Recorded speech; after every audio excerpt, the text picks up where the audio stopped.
بھی پوچھو کہ یہ بتاؤ کہ قرآن کا آغاز کس آیت سے ہوا ہے، بچہ کہے گا بسم اللہ الرحمن الرحیم، اور علی نے کہا وہ بسم اللہ میں ہی تو ہوں، وہ بسم اللہ الرحمن الرحیم میں ہی تو ہوں۔ تو علی کا نام ہے، علی کا نام ہے، قرآن آغاز ہو رہا ہے نام علی سے۔ مفکر بن کے نہ بیٹھے، موالی بن کے بیٹھے، یعنی علی والا بن کے بیٹھے، مجھے بتائیں کہ واقعی جملے آپ تک پہنچ رہے ہیں۔ پورا قرآن علی کے ذکر سے، علی کے نام سے شروع ہو رہا ہے۔ مجھے تو میرے مولا علی پر اتنا یقین ہے کہ جتنا سورج کے ہونے پر یقین ہے۔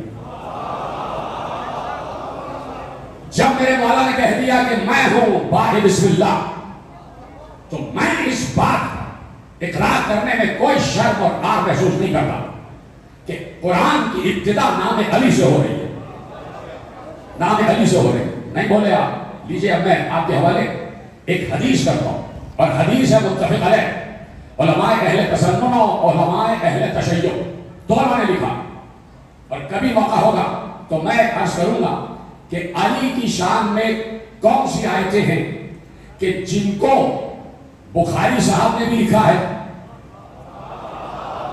مسلم صاحب نے بھی لکھا ہے، ابن ماجہ صاحب نے بھی لکھا ہے، ابن حنبل صاحب نے بھی لکھا ہے، مشکات صاحب نے بھی لکھا ہے، یہ سارے شریف ہیں۔ بخاری شریف، مسلم، ابن ماجہ، مشکات شریف، یہ سارے شریف ہیں، یہ ساری کتابیں شریف ہیں۔ اس لیے شریف ہے کہ اس میں علی اشرف کا ذکر ہے، ذکر ہے، اور ابھی میں آپ کے حوالے کروں گا، اگر موقع ہوگا تو پورا اشرف پڑھ دوں گا اس بات پر کہ کہاں کہاں علی کا ذکر قرآن میں موجود ہے، حدیث میں موجود ہے، اور علماء اہل تسنن نے کس کس شان سے علی کا ذکر کیا ہے۔ کبھی ہوگا موقع تو پڑھیں گے، لیکن آج کی حد تک جب آپ کسی کو بھیجیں کہ بچے کو اچھی خوش خطی سکھاؤ، تو دیکھیے بچپن میں یہ طریقہ رہا کہ سب، میں نے بھی اپنے بچپن میں تختی لکھی ہے، تختی، یہاں بھی جو حضرات بیٹھے ہیں جو جانتے ہیں اس بات کو، تو تختی لکھوائی جاتی تھی، اور اس میں لکڑی کا قلم ہوتا تھا، اور سیاہی الگ سے ہوتی تھی، اور سیاہی میں قلم ڈبو ڈبو کر تختی لکھوائی جاتی تھی، اور ایک کاتب ہوتا تھا کہ جو الف لکھنا سکھاتا تھا، جو بے لکھنا سکھاتا تھا، جو بے لکھنا سکھاتا تھا۔ اچھا، میرے ذہن میں ایک جملہ آ گیا، یہ جو الف بے جیم دال یہ سب لکھا جاتا ہے نا، تو کتابت میں ایک لائن ڈال کے نہیں لکھا جاتا، اس طرح نہیں کہ پورا الف ایسے لکھ دیا، بے ایسے لکھ دیا، اس میں ہوتے ہیں قط، قاف اور توئے، اسے کہتے ہیں قط۔ لیکن مجھے یقین مانے نہیں، مجھے پڑھنا نہیں تھا، مجھے ابھی ذہن میں آیا تو پڑھ لو، مجھے کسی اور جگہ جانا تھا، لیکن مجھے صرف حدیث آپ کے حوالے کرنی ہے تو مجھے اتنی محنت کرنی پڑ رہی ہے۔ اسے کہتے ہیں قط۔ قط کسے کہتے ہیں کہ جب آپ لکڑی کا قلم بناتے ہیں تو اس لکڑی کے قلم کی نوک کو ذرا سا ترچھا کاٹتے ہیں، تو وہ ترچھا جو کٹتا ہے وہ الٹپ نہیں کٹ جاتا، رینڈملی نہیں کٹتا، بلکہ اس کا بھی ایک ناپ ہوتا ہے کہ اتنا کٹ لگایا جائے گا۔ کسی قلم کا قط زیادہ ہوتا ہے، کسی کا قط کم ہوتا ہے، ٹھیک ہے، ہر قلم کا اپنا قط ہوتا ہے، بڑے قلم کا بڑا قط ہوتا ہے، چھوٹے قلم کا چھوٹا قط ہوتا ہے، ٹھیک ہے۔ تو اب وہ کیسے الف لکھتے ہیں؟ وہ قط یعنی ایک ایک نقطہ بنا بنا کے، ایک قط پر ایک قط۔ اب یہ سمجھیے کہ یہ تختی ہے، میں کیسے سمجھاؤں، مجھے معاف کیجیے گا، یہ نہ سمجھیے کہ میں کوئی کلاس لے رہا ہوں، کلاس تو ہم ان کی لیتے ہیں جن کی کلاسیں لینا ہے، 14 برس سے ان کی کلاسیں لے رہے ہیں، میں کوئی کلاس۔ اب یہ ہے سمجھیے تختی، تختی ہے لکڑی کی، آپ نے الف لکھنا چاہا تو یہ لکڑی کی تختی ہے، تو ایک قط، دو قط، 3 4 5 6 7، اور یہ پورا ایک الف بن جائے گا، ڈاٹ کو ڈاٹ سے ملاتے جائیں گے وہ الف بن جائے گا۔ اسی طرح بے کا بھی ایک سائز ہے، بے کی بھی ایک میجرمنٹ ہے، بے کی بھی ایک میجرمنٹ ہے، ٹھیک ہے۔ بے لکھا جاتا ہے اس طرح، قط قط قط قط قط قط لگائے جاتے ہیں، تو بے جب 11 قط مکمل ہو جاتے ہیں تو بے پورا ہو جاتا ہے، لیکن جب 11 قط مکمل ہوتے ہیں تو سمجھ میں نہیں آتا کہ یہ بے لکھا ہے یا تے لکھا ہے یا سے لکھا ہے، اس لیے کہ نقطہ ہے نہیں۔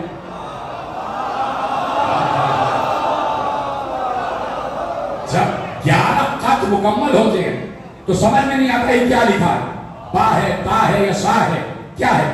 لیکن جب اس میں نیچے 12واں خط یعنی نقطہ لگایا جاتا ہے جو بے مکمل ہوتا ہے، آپ سمجھ میں آیا؟ بے 12 کے بغیر مکمل ہی نہیں ہے۔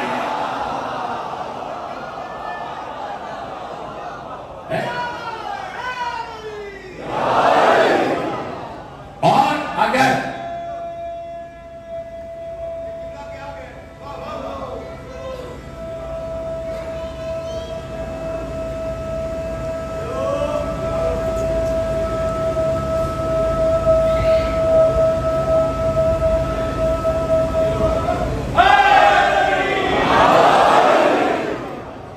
یعنی 11 نقطے ملیں گے تو محمل بے بنے گا۔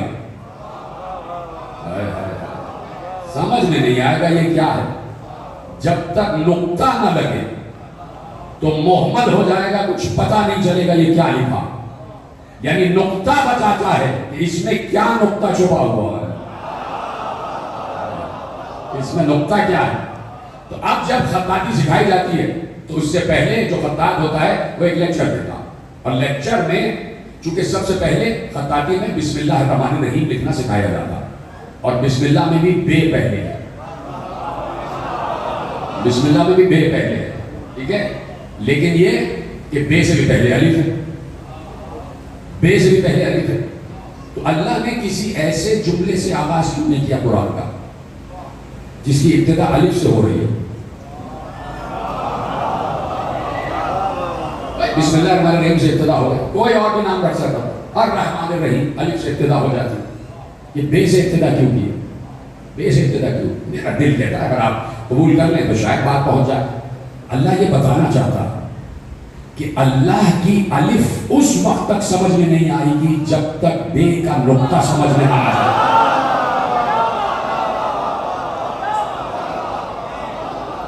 جب تک بے کا نقطہ سمجھ میں نہ آئے۔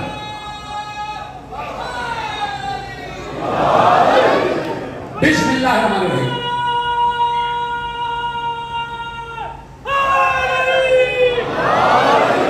تو خطاطی میں پہلے لکھوایا جاتا ہے بسم اللہ الرحمن الرحیم۔ اب جب بسم اللہ الرحمن الرحیم کی ابتدا کرنے لگا خطاط تو اس نے شاگرد سے کہا کہ پہلے نبی کی ایک حدیث سن لو۔ اب دیکھیں کہاں میں لے کے آ گیا آپ کو، اور یقین میرا یہ ہے تو مجھے بتا دیجیے گا کہ میرا یقین صحیح ہے یا نہیں، یہ مجھے آپ کو بتانا۔ میرا یقین یہ ہے کہ آخری آدمی تک بڑے ذہین لوگ بیٹھے، سب پڑھے لکھے بیٹھے، اور میرا یقین کہتا ہے کہ میں جیسے ہی حدیث پڑھوں گا تو آخری آدمی تک سمجھ جائے گا کہ پیغمبر بتانا کیا چاہ رہے ہیں۔ اب میری بھی عزت داؤں پہ لگی ہے اور آپ کی بھی عزت داؤں پہ لگی ہے۔ میں کہہ رہا ہوں کہ آپ سب ذہین بیٹھے ہیں، اب آپ کو میرے جملے کا بھرم رکھنا کہ واقعی ہم سب ذہین بیٹھے اور ہیں سب ذہین، اس لیے کہ جس کے ذہن میں علی آ جائے وہی ذہین ہوتا۔ یہ تیرے سلامت رکھا، یہ بات تو میں نے صرف آپ کو متوجہ کرنے کے لیے پڑھی، نہیں تو خدا آپ کو شاد و آباد رکھے۔ جیسے ہی اس خطاط نے کہا کہ پہلے تم ایک حدیث سن لو، اس لیے کہ بسم اللہ الرحمن الرحیم لکھوانا بعد میں سکھاؤں گا، پہلے تم حدیث سن لو۔ شاگرد متوجہ ہو گیا، جی استاد کیا حدیث ہے؟ قال رسول اللہ، رسول اللہ نے ارشاد فرمایا تکونت الکائنات، رسول اللہ نے ارشاد فرمایا کہ تکونت الکائنات، تکونت الکائنات، اللہ نے کائنات کو بنایا کس چیز سے؟ من بائے بسم اللہ الرحمن الرحیم۔ یہ سلامت ہے، کائنات کی ابتدا ہوئی ہے، تکوین کائنات ہوئی ہے بسم اللہ الرحمن الرحیم سے۔ یہ متفق حدیث ہے جسے تسنن اور تشیع دونوں نے لکھا ہے۔ تو اب کہاں پہ حدیث آئی کہ تکونت الکائنات من بسم اللہ الرحمن الرحیم؟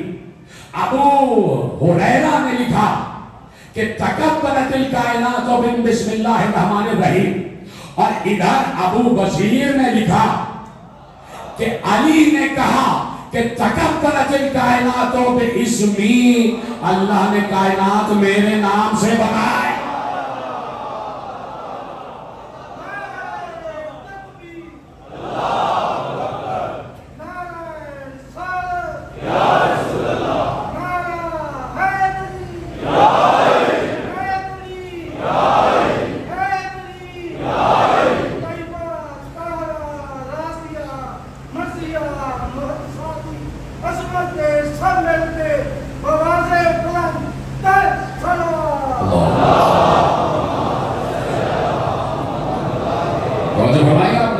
تکبرت الکائنات باسمی، اللہ نے کائنات میرے اسم سے بنائی. دو آدمیوں نے سبحان اللہ کہا. تکبرت الکائنات باسمی، اللہ نے کائنات میرے اسم سے بنائی. سینکڑوں لوگ یہاں بیٹھے جنہوں نے حدیث پتہ نہیں کب سنی ہوگی اور سنتے چلے جا رہے ہیں. بالکل سنی بھی حدیث ہے. تکبرت الکائنات باسمی، اللہ نے میرے اسم سے کائنات بنائی. علی کا اسم کیا ہے؟ علی. اب ہم صرف یہ پوچھنا چاہتے ہیں کہ یہ علی کا نام علی رکھا کس نے؟ سلامت رہیں آپ، جیتے رہیں آپ، کیسے شاد و آباد چہرے بیٹھے. میں اکثر ایک جملہ کہتا ہوں کہ میں تو ممبر پہ بیٹھتا ہوں نا، ایک عرصہ میں فرش ادا پر بیٹھا رہا. پہلے تو میں نے مجلسیں سنی ہیں اور اس کے بعد کہیں مجالس کا آغاز کیا. تو پہلے تو ایسے ہی بیٹھ کے ہم ذاکر کو دیکھتے تھے، خطیب کو دیکھتے تھے، علماء کو دیکھتے تھے. اب اندازہ ہو رہا جب یہاں بیٹھ کے آپ سب کو دیکھتے، یقین مانے ممبر پہ بیٹھ کے ممبر کی قسم کھا کے کہہ رہا ہوں کہ جس وقت، یہ میرے اپنا ذاتی مشاہدہ ہے، جس وقت میں علی کی مدح بیان کرتا ہوں مومنین کے سامنے، تو مجھے مومنین میں کوئی جان بھی بیٹھا ہو تو یوسف نظر آتا ہے.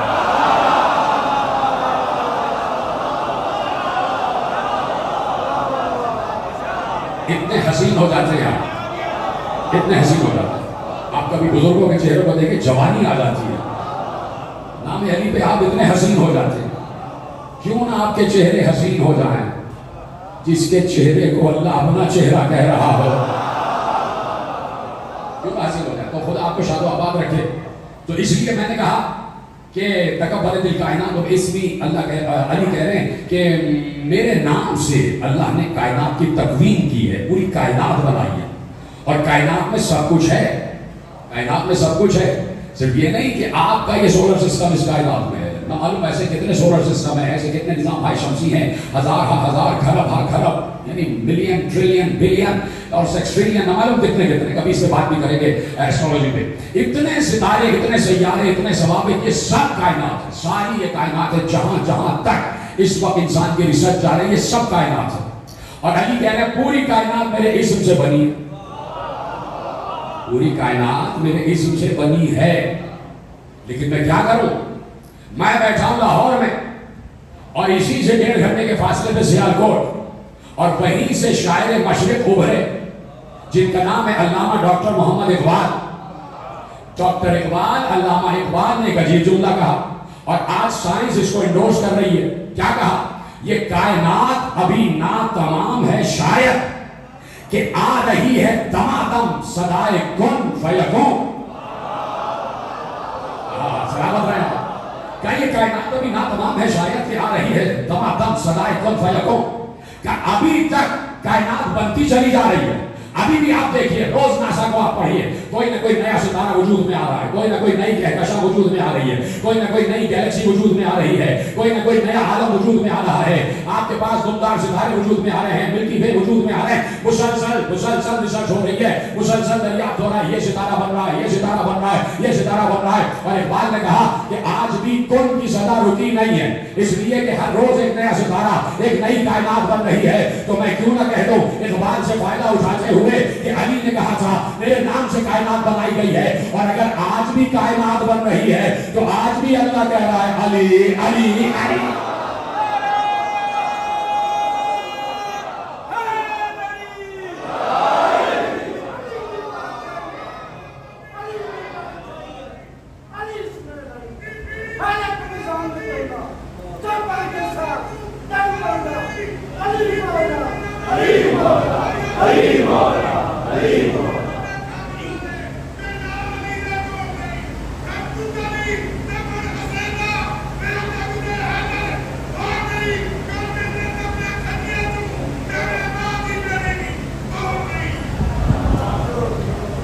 پیچھے والوں کو سمجھ آ گیا ہوگا، ایسے بات آ گیا، آواز نہیں ہے. لیکن یہ کہ انہوں نے جو کچھ بھی کہا ہے اچھا کہا ہے، اس لیے کہ پڑھتے ہوئے اچھے لگ رہے تھے، پڑھتے ہوئے اچھے لگ رہے تھے، نورانی لگ رہے ہیں. تو نور کا تذکرہ جو کرے وہ ہوتا ہے نورانی. نام کا نورانی کرنے سے کوئی نورانی نہیں ہوتا. یہاں کام کے نورانی ہیں، نام کے نہیں، اس میں بامسمہ ہے. تو اب سوال میں نے یہ کیا کہ علی کا نام علی کس نے رکھا؟ یہ سوال ہے. آپ آپ مجھ سے بہتر جانتے ہیں، آپ سے گفتگو نہیں ہے، جہاں جہاں کیمروں کے ذریعے سے بات جا رہی ہے ان تک بات پہنچ جائے اور اپنے بچوں تک یہ جملہ پہنچ جائے۔ علی کا نام علی کس نے رکھا؟ سب سے پہلے تو یہ ہمیں دریافت کرنا ہے کہ علی سے پہلے کوئی علی تھا؟ لوگوں نے کہا نہیں تھا، میں کہوں گا تھا، اور علی سے پہلے جو علی تھا اس کا نام اللہ ہے۔ علی سے پہلے جو علی ہے وہ ہے اللہ، اللہ کا نام ہے علی۔ اللہ کے بعد اگر کسی کا نام ہوا ہے تو وہ بنت اسد کے بیٹے کا نام ہوا ہے، وہ ابو طالب کے بیٹے کا نام ہوا ہے۔ کھرب برس گزر گئے، کھرب برس گزر گئے، اللہ کے بعد 13 رجب سن 30 عام الفیل تک آدم بھی آ گئے، نوح بھی آ گئے، ابراہیم بھی آ گئے، موسیٰ بھی آ گئے، عیسیٰ بھی آ گئے، سارے نبی آ گئے، کہیں علی کا نام نہیں۔ نہیں، یہ نہیں ہے جملہ لے جائیے، کسی ماں کو یہ جرأت نہیں ہوئی کہ وہ اپنے پیدا ہونے والے بیٹے کا نام علی رکھتی، جبکہ علی لفظ لغت عرب میں موجود تھا، علی لفظ لغت عرب میں موجود تھا۔ آج بھی لغت عرب جا کے پڑھو، وہ لکھا ہے کہ علی کا مطلب کیا ہے؟ علی کا مطلب کیا ہے؟ علی کا مطلب ہے ما لیس فوق الشیء، جس سے اوپر کوئی شے نہ ہو اسے علی کہتے ہیں۔ دو چار حضرات بڑے متحیر بیٹھے، خدا کو اشارت و بات رکھے آپ چہرے پہ، آپ کے مسکراہٹ آئی، اب اچھے لگنے لگے۔ توجہ ہے، ما لیس فوق الشیء، جس کے اوپر کوئی شے نہ ہو اسے علی کہتے ہیں۔ یعنی ہم اس چھت کو علی نہیں کہہ سکتے، اس لیے کہ اس سے اوپر خلا ہے، خلا کو بھی علی نہیں کہہ سکتے، اس لیے کہ اس سے اوپر فضا ہے، فضا کو بھی علی نہیں کہہ سکتے، اس لیے کہ اس کے اوپر پہلا آسمان ہے، پہلے آسمان کو بھی علی نہیں کہہ سکتے، اس لیے کہ اس کے اوپر دوسرا آسمان ہے، دوسرے کو بھی علی نہیں کہہ سکتے، اس کے اوپر تیسرا ہے، اسی طرح 7 آسمانوں کو علی نہیں کہہ سکتے، اس لیے کہ 7 آسمان کے اوپر عرش ہے، عرش کو بھی علی نہیں کہہ سکتے، اس لیے کہ عرش پر پیغمبر کے قدم ہیں، پیغمبر کے قدم کو بھی علی نہیں کہہ سکتے، اس لیے کہ پیغمبر کے دوش پر علی کے قدم ہیں۔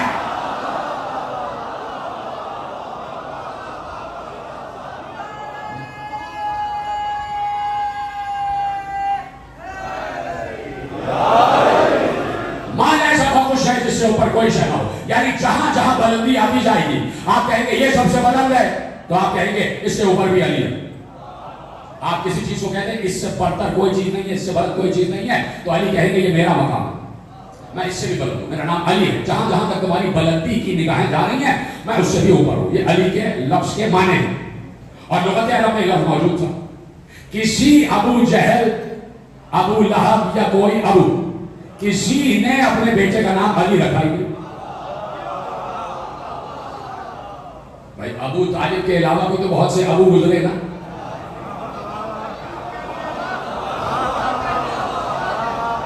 ان کے بھی بچے پیدا ہوئے ہوں گے، تو انہوں نے اپنے بچوں کا نام علی نہیں رکھا، اس لیے کہ علی کا نام نام نہیں ہے، علی کا نام صفت ہے۔ علی جو ہے نا صفت ہے، صفت کیا ہے؟ بلندی، سب سے بلند۔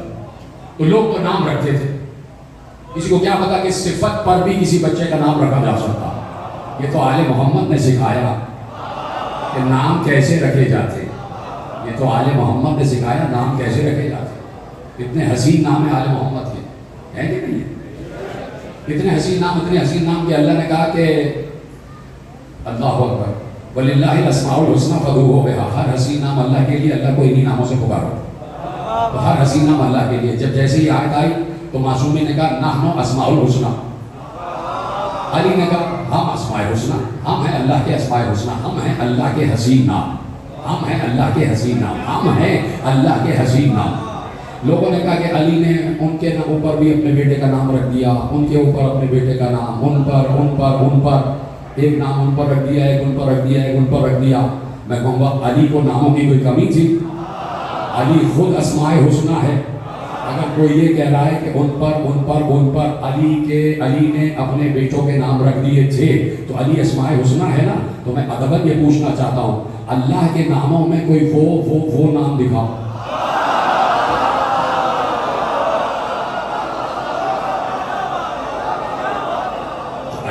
اسماء حسنہ، ہم تو اسماء حسنہ، تو علی کا نام ہے اسماء حسنہ میں سے ایک نام، اسماء حسنہ میں سے ایک نام. تو یہ نام علی کا رکھا کس نے؟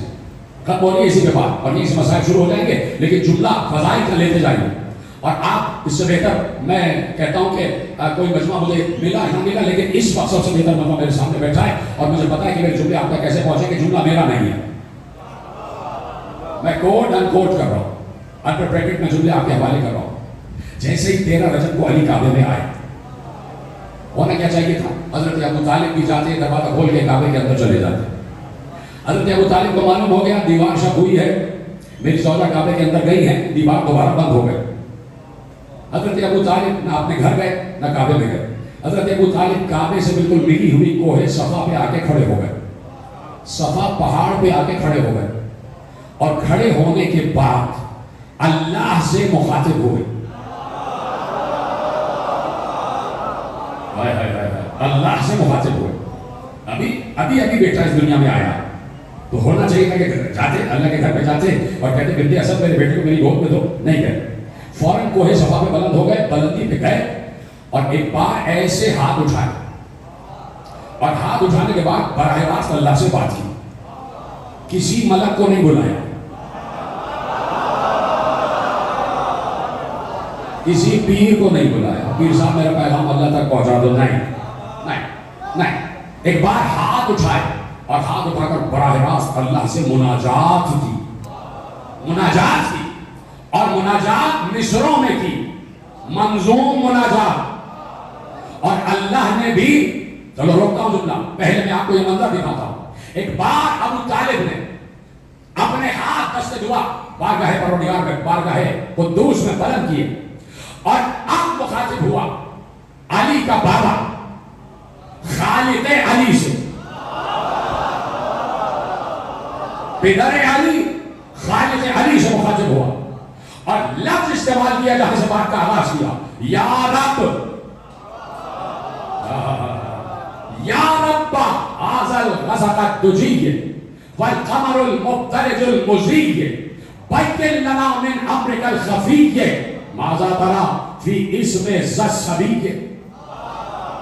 چار مصرے ابو طالب نے کہے، چاروں کے قافیے یہ والے، یہ اعلیٰ آخر میں. دوبارہ پڑھ دیتا ہوں، یا رب هذا الغسق الدجي، دجی یہ آ گئی نا، یہ اب یہ کے قافیے ہیں، یہ میں مصلحتاً کہہ رہا ہوں.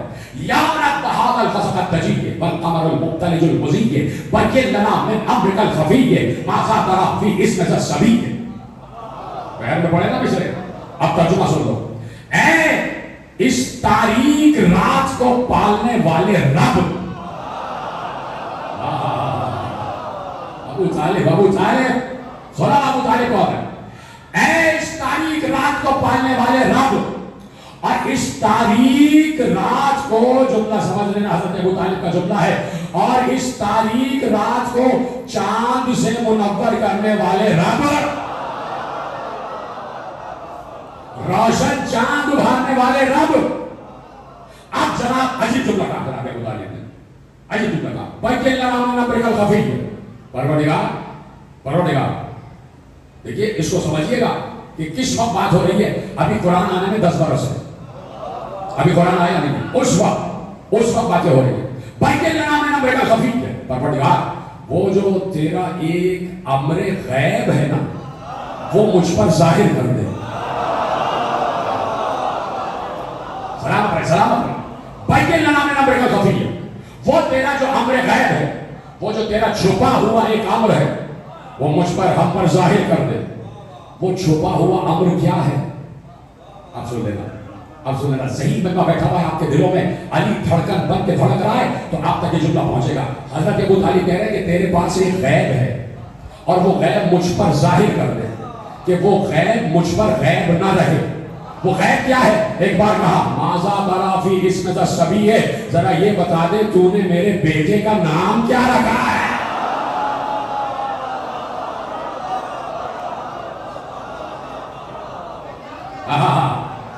یعنی ابو طالب کو بھی معلوم ہے کہ علی کا نام امر غیب ہے اور اللہ عالم غیب ہے.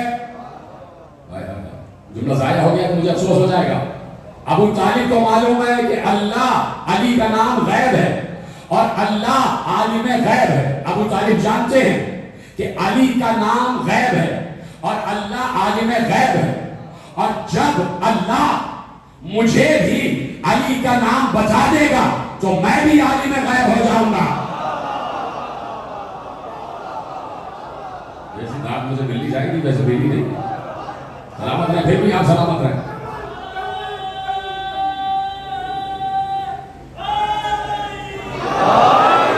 جو ہے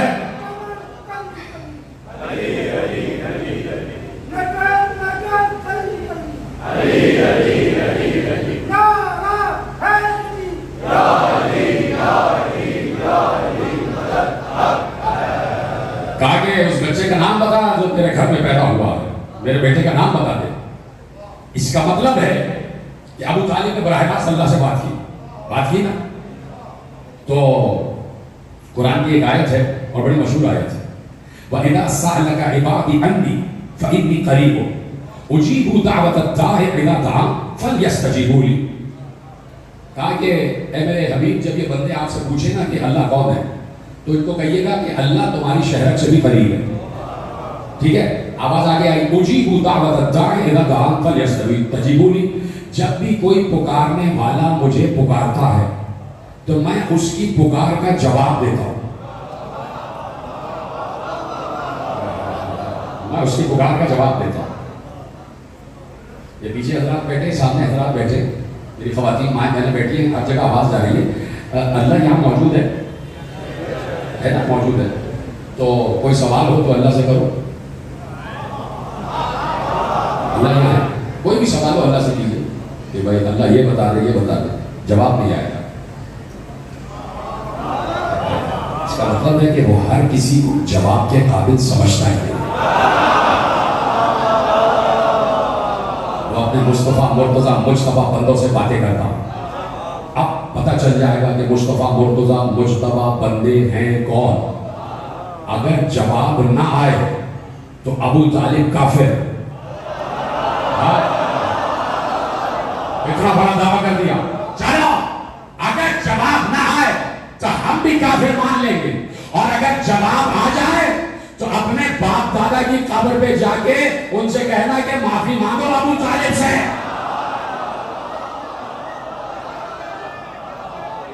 اگر جواب آ جائے, جاؤ پڑھو کتابیں, صاحب اشتیاق نے بھی لکھا اور 4 حوالے میرے پاس دے دوں گا. اگر پوچھا جائے گا ایک بات جیسے ہی کہا کہ پروردگار بتا دے کہ اس بچے کا نام کیا رکھا ہے, آسمان سے آواز آئی, خصصتما بالولد الزکی.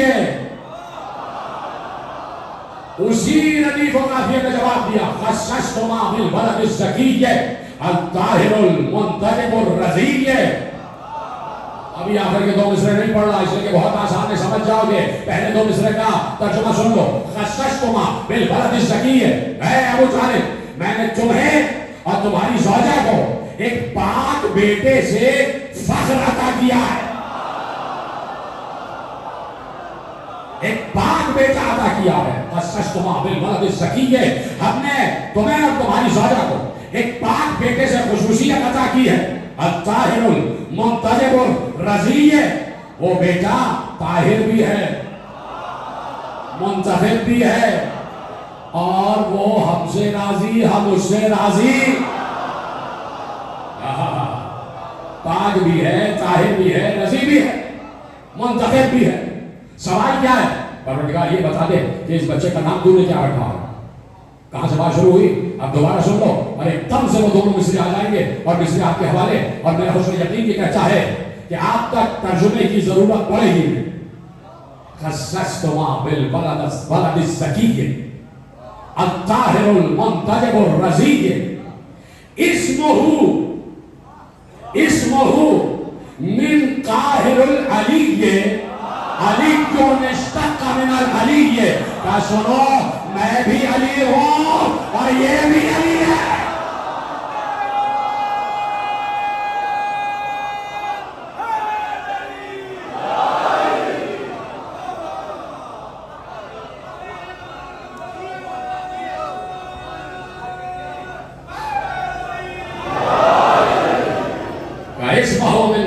علی علی اشتق من العلی، کہا اس بچے کا نام مجھ قاہر علی کی طرف سے علی ہے، مجھ علی کی طرف سے اس بچے کا نام علی ہے۔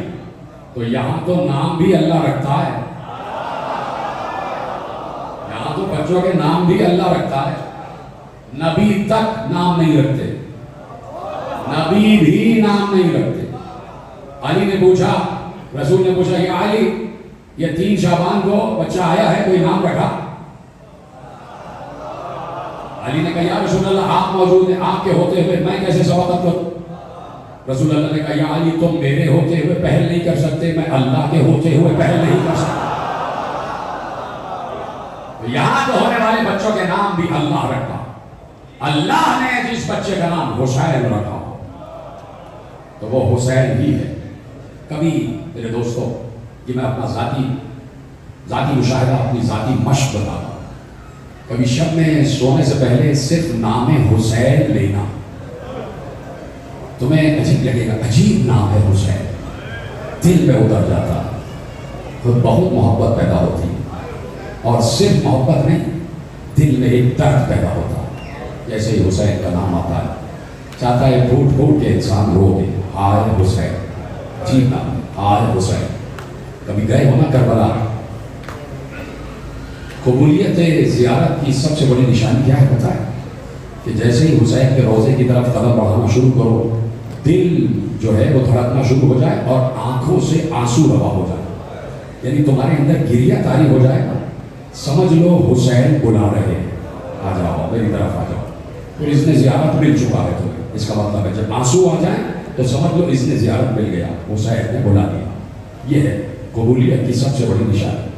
کبھی تنہائی میں بیٹھ کے نام حسین لینا، وہ حسین کہ جو کعبے میں جب آئے ہیں نا حسین، تو سارے حاجی جو تھے چاہنے والے، انہوں نے حسین کو چاروں طرف سے گھیر کے سلام کیا، دستبوسی کی، اور چاروں طرف دیکھنے لگے سب لوگ۔ حسین نے کہا کیا دیکھ رہے ہو؟ کہا مولا فرزند رسول ہر دفعہ آپ حج پہ آتے ہیں، قربانی کے گوشت لے کے آتے ہیں، اس دفعہ کوئی قربانی کا جانور نظر نہیں آ رہا، کیا اس مرتبہ قربانی کرنے کا ارادہ نہیں ہے فرزند رسول کا؟ سنیں گے جملہ، کہا اس دفعہ میری قربانیاں یہ ہیں، میرا بیٹا علی اکبر، یہ اور محمد، یہ قاسم، یہ ہے میری قربانیاں، اس دفعہ میں یہ قربانیاں اللہ کی بارگاہ میں پیش کروں گا۔ آئے کہہ دیا آپ نے، یقیناً یہ ہائے چاہے ہلکے سے کہو چاہے زور سے کہو، کوئی بیوی جو پس پردہ بیٹھی ہے نا وہ تمہیں دعا دے رہی ہوتی ہے، یہ کوئی جعلی روایت نہیں ہے، یہ اس کے لیے کہ تمہیں رولانا ہے، یہ اس لیے کہ تاکہ تمہیں معرفت حسین ہو جائے، کہ بیوی تک تمہاری آواز پہنچتی ہے اور پھر وہ دعا دیتی ہے کہ پروردگار پتہ ہے آپ کو کہ صرف کوئی ایک نفس نہیں آتا، 14 معصومین آ جاتے ہیں، رسول اللہ بھی آتے ہیں، 14 معصوم آتے ہیں۔ جب بیوی کسی کو روتا ہوا دیکھتی ہے، میں نے علماء سے سنا ہے کہ بیوی جب کسی روتے ہوئے چہرے پر نگاہ پڑتی ہے تو وہ چیخ چیخ کر رو رہا ہے، اس کا چہرہ ایسا بنا ہوا ہے کہ جیسے وہ اپنے کڑیل جوان بیٹے کے لاشے پر رو رہا ہے۔ تو بیوی روتے ہوئے دیکھتی ہیں تو روتے ہوئے اپنے بابا رسول اللہ سے کہتی ہیں بابا انہوں نے حسین کو ذبح ہوتے ہوئے دیکھا نہیں، یہ ایسے رو رہے ہیں جیسے انہوں نے حسین کے گلے پر چھری چلتے ہوئے دیکھی ہے۔ بابا یہ سکینہ پر ایسے گریہ کر رہے ہیں جیسے انہوں نے سکینہ کے رخسار پر تماچے لگتے دیکھے ہیں۔ پھر بیوی اپنے دونوں ہاتھ اٹھا کر عزاداروں کو دعائیں دے رہی ہوتی ہیں۔ یہ کوئی جعلی روایت نہیں ہے، سن لو اس کو قبول کرو کہ زہرا دیکھ رہی ہوتی ہیں کون ہے جو میرے بیٹے کو رو رہا ہے۔ آج 4 محرم ہو گئی، دریا سے خیمے ہٹا دیے گئے، دریا سے خیمے ہٹا دیے گئے۔ دریا سے خیمے ہٹانے پر عباس پہ کیا گزری ہے یہ عباس ہی جانتا ہے، یہ عباس جانتے ہیں۔ جیسے ہی کہا کہ دریا سے خیمے ہٹا دیے جائیں گے، عباس نے بے اختیار قبضے تلوار پہ ہاتھ رکھا، اور ابھی تلوار نکلا ہی چاہتی تھی کہ حسین آگے بڑھے۔ حسین نے عباس کے ہاتھ پر ہاتھ رکھا کہ بھیا عباس کیا کرنے جا رہے ہو؟ کہا میرے ہوتے ہوئے نہر سے دریا سے نہر سے خیمے کیسے ہٹ جائیں گے؟ نہیں میں ان کو خیمے نہیں ہٹانے دوں گا، آپ موجود ہیں اور آپ کی مرضی سے خیمے لگے ہیں، میں ان کو خیمے نہیں ہٹانے دوں گا، یہ چاہے جتنی بھی تعداد میں ہو۔ حسین نے عباس کے ہاتھ پر ہاتھ رکھ کر کہا تلوار نیام میں رکھ لو۔ عباس کے سینے پہ ہاتھ رکھ کر کہا عباس اپنے جلال کو قابو میں رکھو، عباس ابھی جنگ نہیں کرنا ہے، نہیں تو لکھنے والے لکھیں گے کہ کہ پانی پر جنگ ہو گئی. عباس نے تلوار کو نیام میں رکھا, گردن جھکا لی اور عباس نے خیمے ہٹانا شروع کر دیے. اب مجھے بتاؤ دل عباس پر کیا گزر رہی ہوگی. لیکن بی بی زینب کی آواز آئی, عباس میرے بھائی کے کہنے سے خیمے ہٹائے ہیں نا, عباس پریشان نہ ہونا. عباس میں بھی پریشان نہیں ہوں, میں اس لیے پریشان نہیں ہوں کہ عباس ہے. عباس چاہے خیمے کہیں بھی لگے ہوں, مجھے تمہاری سخائی پر اعتماد ہے, تم پھر بھی پانی لاؤ گے. عباس کے جلال کو قابو میں رکھنا صرف حسین کا کام تھا. کچھ اصحاب بھی موجود ہیں جو دیکھ رہے ہیں کہ یہ کیا ہو رہا ہے, یہ ہٹایا جا رہا ہے, اور اصحاب بھی حکم حسین کے منتظر ہیں. اصحاب بھی حکم حسین کے منتظر ہیں. دیکھو بس میں 2 منٹ آپ کے لیتا ہوں. ایک ذاکر تھے, ایک روضہ خان, بہت بڑے روضہ خان تھے, اور ایران میں بڑا ان کا نام تھا. آج سے 100 برس پہلے کی روایت پڑھو. روضہ خان جنہیں آپ ذاکر کہتے ہیں, وہ بھی لہن سے مرثیے اور مسائل پڑھتے تھے. ایسے میں وہ بیمار ہو گئے. بیمار ہوئے تو بستر موت پر آ گئے. اب وہ خود بیان کرتے, اپنے بیٹے سے بیان کیا کہ بیٹے میں خواب میں نے دیکھا کہ میری روح کو قبض کر دیا گیا اور میرا انتقال ہو گیا, اور میری روح کو قبض کرتے ہوئے بلندی پہ لے جا رہے ہیں. اور ایسے میں 27 گھوڑوں پر سوار کچھ لوگ آئے, 27 گھوڑوں پر سوار, اور مجھ سے آگے کہا کہ تمہیں حضرت ابا عبداللہ الحسین نے بلایا ہے. تمہیں میرے ہاتھ حسین نے بلایا. مجھے نہیں پتا کہ آپ کیسے سنتے ہیں, یہ میں آپ ہی کے لیے روایتیں پڑھ رہا ہوں. تمہیں آقا حسین نے بلایا, تمہاری دنیا کا عرصہ ختم ہو گیا. جیسے ہی اس روضہ خان نے سنا تو فوراً ان سے کہا کہ کیا ایسا ہو سکتا ہے کہ مجھے تھوڑا سا وقت اور مل جائے, میری زندگی اور بڑھ جائے, اس لیے کہ مجھے کچھ کام کرنے, میری بیٹیوں کی شادیاں بھی کرنی ہیں, یہ مجھے انتظامات کرنے ہیں, بچوں کو پالنا ہے, بڑا کرنا ہے, ابھی تو میرے بچے چھوٹے ہیں, کیا میری زندگی اور بڑھ سکتی ہے. اس سوار نے کہا رکو, میں حضرت حسین سے پوچھ کے آتا ہوں, میں اپنے آقا حسین سے پوچھ کے آتا ہوں. تھوڑی دیر بعد وہ سوار واپس آئے اور کہا تمہاری عرض کو امام حسین نے قبول کر لیا اور تمہاری زندگی اور بڑھا دی ہے. اب جب تمہارے بچے سارے اس قابل ہو جائیں گے تب تمہاری موت آئے گی. ایک بار جب وہ جانے لگے تو اس روضہ خان نے اس سوار سے پوچھا آپ کون ہیں؟ کہا میں حبیب ابن مظاہر. کہا یہ پیچھے آپ کے جو 26 سوار ہیں یہ کون ہیں؟ کہا یہ شہدائے کربلا ہیں, یہ سارے شہدائے کربلا ہیں. تو اس روضہ خان نے پوچھا میں نے تو سنا تھا کہ شہدائے کربلا 72 ہیں, یہ 27 کیوں ہیں؟ کہا سنو, زندگی میں جس شہید کربلا کا تم نے منبر پہ ذکر کیا وہی تمہیں موت کے وقت لینے آئے. اب آپ اپنے لیے بھی سن لو کہ جن کا ذکر سنا ہے, موت کے وقت وہی شہدائے کربلا لینے آئیں گے. ایک 70 برس کا غلام تھا جس کا نام تھا جون.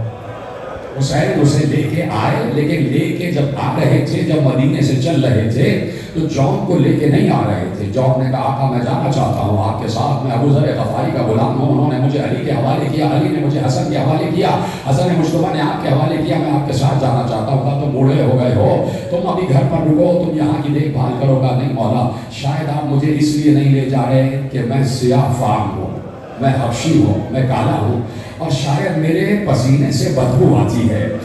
جیسے ہی یہ کہا نا, حسین آگے بڑھے, جون کو سینے سے لگا لیا, جون کو سینے سے لگا لیا, جون کے ماتھے پر پیار کیا. کہا جون کیسی بات کرتے ہو, چلنا ہے تو چلو, ساتھ چلو. جون بھی ساتھ آگے. 70 برس تھی جون کی عمر, حضرت جون ابن حویی کی عمر 70 برس تھی. اور ایسے میں جب جون گئے ہیں نا تو جون کو بڑی مشکل سے اجازت مل رہی تھی.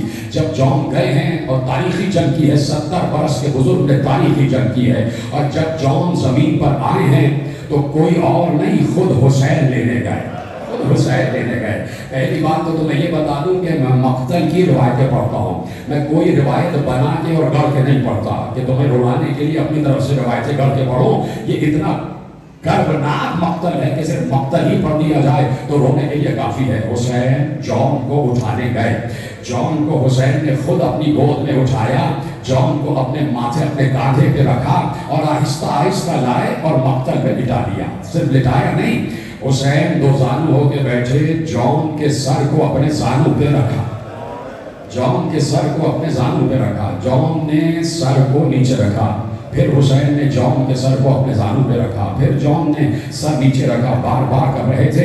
حسین نے ایک سوال کیا، جون میرے زانوں سے سر کو نیچے کیوں گرا رہے ہو؟ کہا مولا میں کہاں اور یہ زانوں کہاں، اس زانوں پر تو علی اکبر کا سر آئے گا، اس زانوں پر تو عباس کا سر آئے گا، اس زانوں پر تو اور محمد کے سر آئیں گے۔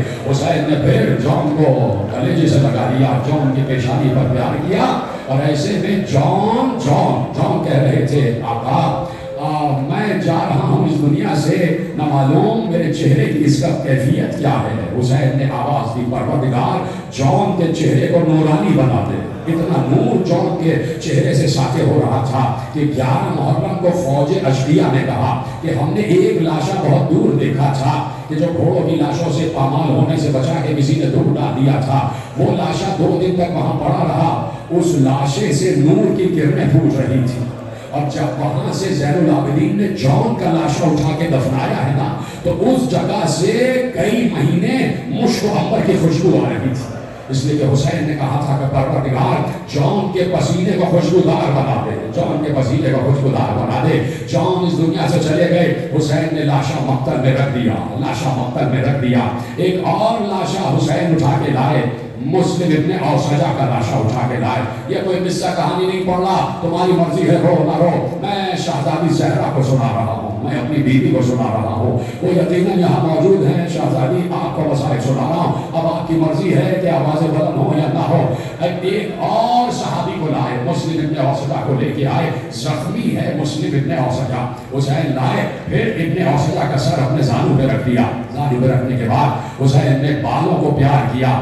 حبیب ابن مظاہر سرحانے کھڑے ہوئے تھے، حبیب نے مسلم ابن اوسجہ سے پوچھا، اے مسلم ابن اوسجہ تھوڑی دیر کے بعد ہم بھی تمہارے پاس آنے والے ہیں، ہم بھی تمہارے پاس آنے والے ہیں، لیکن شریعت کا حکم ہے تو اگر تمہیں کوئی وصیت کرنا ہے اپنے گھر والوں کے لیے تو مجھے وصیت سنا دو، میں تمہارے گھر والوں کو وصیت کر دوں گا، تمہاری زوجہ کو، تمہارے بچوں کو وصیت کر دوں گا، خدا کی قسم سلام ہو ہمارا۔ مسلم ابن اوسجہ پر روایت دکھتی ہے کہ ابن اوسجہ نے اس وقت اپنی انگشت شہادت اٹھائی، اور اٹھانے کے بعد حسین کی طرف اشارہ کر کے کہا، یا حبیب اوصی کا بہذا المظلوم، میرے بعد میرے مظلوم آقا کا خیال رکھنا، میرے بعد میرے مظلوم آقا کا خیال رکھنا، یہ کہا، اور ابن اوسجہ کی روح پرواز کر گئی۔ ایک بار ابن اوسجہ کو مقتل میں لٹایا تھا کہ حسین نے دیکھا ایک خیمے کا پردہ ہٹا،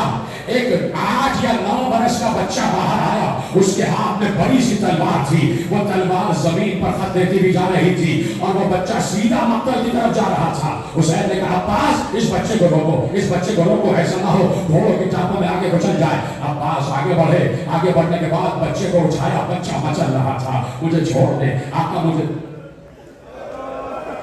آپ کی آواز نہیں آ رہی، افسوس، آواز بلند کرے، آئے حسین کہے، ایسے نہ سنیں کوئی قصہ کہانی بنا رہا ہو، بہت سن رہے ہیں آپ مجلس سے، مجھے پتا ہے خدا آپ کو سلامت رکھے، لیکن مجلس کا ادب یہ ہے کہ جب سنیں کہیں آئے حسین، آئے حسین کی آواز آنی چاہیے، بولو آئے حسین، کوئی قصہ کہانی نہیں ہے، مقتل پڑھ رہا ہوں، مقتل۔ جیسے ہی کہا کہ بچے کو اٹھا کے لاؤ، بچے کو لائے، حسین نے بچے کو زانوں پہ بٹھا لیا، کہا بیٹے کیا نام ہے، کس کے بیٹے ہو، سنیں گے؟ اس بچے نے روتے ہوئے کہا جس کا لاشا آپ کے سامنے پڑا، میں مسلم ابن اوسجہ کا بیٹا ہوں۔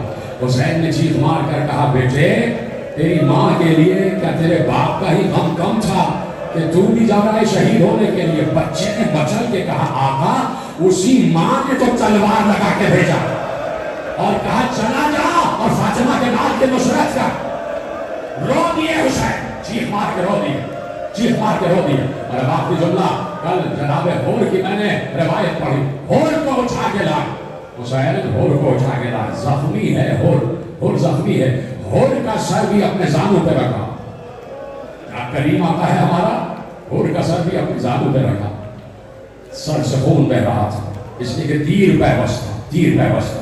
اور نے کہا مولا سر میں بہت درد ہو رہا ہے، کیا ایسا ہو سکتا ہے کہ تیر ماتھے سے جدا ہو جائے؟ حسین نے تیر کو پکڑا اور کہا انا للہ و انا الیہ راجعون۔ یہ کہتے ہوئے ہور کے ماتھے سے تیر کو کھینچا، ماتھے سے لہو کا فوارہ بہ رہا تھا، اتنا لہو کہ حسین نے ہاتھ رکھا، لہو رک نہیں رہا تھا، رک نہیں رہا تھا۔ یہ کیسے ہو سکتا ہے کہ حسین ہاتھ رکھے اور لہو نہ رکے؟ اس کی بھی ایک مصلحت تھی، وجہ یہ تھی کہ حور فوج یزید کو چھوڑ کے حسین کے پاس آیا تھا، اور اس کا وہاں سے چھوڑ کے آنا فاطمہ بھی دیکھ رہی تھی، روح فاطمہ بھی دیکھ رہی تھی۔ تو فاطمہ چاہتی تھی کہ میری طرف سے حور کو کوئی تحفہ ملے، میری طرف سے حور کو کوئی انعام ملے۔ جب فاطمہ کے لال نے حور کی پیشانی پہ ہاتھ رکھا، حور نہیں رکا، تو حسین سمجھ گئے کہ حور کیا چاہتے ہو۔ اپنی قبا کی جیب میں ہاتھ ڈالا، رومال نکالا، کہا حور بتاؤں یہ رومال کیا ہے؟ یہ رومال میری ماں نے اپنے ہاتھوں سے سیا ہے، یہ رومال میری ماں نے اپنے ہاتھوں سے سیا ہے، اور اس رومال کو حور کی پیشانی پر باندھا۔ آج تک وہ رومال حور کی پیشانی پر بنا ہوا ہے۔ بہتا ہوا خون رک گیا۔ آخری جملے تقریر کے حور نے کہا مولا مجھے کچھ نورانی ہستیاں نظر آ رہی ہیں، مجھے کچھ نور نظر آ رہا ہے۔ حسین نے کہا حور یہ سامنے میرے نانا رسول اللہ آ رہے، تجھے لینے میرے نانا آ گئے۔ کہا حضرت رسول کسی اور ہستی کو بھی دیکھ رہا ہوں۔ کہا میرے بابا علی آ گئے۔ کیا سن رہے ہو؟ کہا میرے بابا علی آ گئے۔ کہا ایک اور جوان کو دیکھ رہا ہوں۔ کہا میرے بھیا حسن تجھے لینے آ گئے۔ ابھی یہ کہا تھا کہ حور نے کہا آقا مجھے کوئی بیوی نظر آ رہی ہے۔ حسین نے کہا حور اپنے پاؤں سمیٹ لے، میری ماں فاطمہ۔ حور